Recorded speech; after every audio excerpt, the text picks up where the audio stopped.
কর্কট রাশি, কর্কট লগ্ন যে সকল জাতক জাতিকারা আছে, তাহলে এটা কর্কট চন্দ্র হলে এটা কর্কট রাশি হয়ে গেল, আর লগ্ন হয়ে গেলে কর্কট লগ্ন হয়ে গেল। তাহলে কর্কট লগ্ন কর্কট রাশির জাতক জাতিকারা যারা 2026-এ বিবাহ করতে যাচ্ছেন, ঠিক আছে, তাদের বিবাহ যোগটা 2026-এ আসছে। বৃহস্পতি যখন ট্রানজিটে এই ঘরে আসবে, ঠিক আছে, এটা সে সমস্ত জাতক জাতিকাদের বলছি, যদি মেয়ে হয়, কর্কট রাশির মেয়ে বা কর্কট লগ্নের মেয়ে হয়, তার হাজবেন্ডের ঘর হচ্ছে এইটা।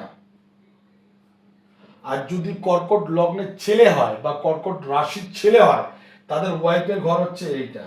তাহলে এই ঘরের যে মালিক, এই ঘরের যে মালিক শনি,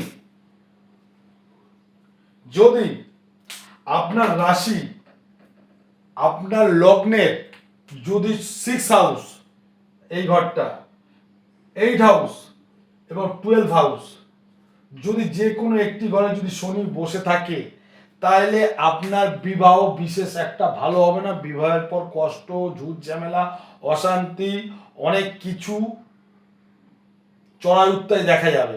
তাহলে 2026-এ যে সমস্ত কর্কট রাশি কর্কট লগ্নের জাতক জাতিকারা আছেন, ঠিক আছে, তাদের দেখুন সপ্তমের শনি আপনার জন্মের সময় 6, 8, 12 ঘরে আছে কিনা। যদি থাকে তাহলে আপনাদের বিবাহ বিশেষ একটা ভালো হবে না, ঠিক আছে। কেন ম্যাক্সিমাম দেখেছি 100টা কর্কট রাশি কর্কট লগ্নের ছেলে মেয়েদের, তার মধ্যে 80%ই রেজাল্ট খুব খারাপ থাকে। তাহলে দেখুন আপনার রাশি আর লগ্ন অনুযায়ী শনি যদি 6, 8, 12 ঘরে বসে থাকে, ভালো কোনো অ্যাস্ট্রোলজারকে দেখিয়ে তারপরে আপনারা উভয় ছক বিচার করে বিবাহ করুন। কিন্তু আপনাদের 2026 অবশ্যই বিবাহ হবে, কিন্তু বিবাহ করার আগে যাতে প্রবলেমে না পড়েন সেই জায়গাটা আগে ঠিক করে নিন।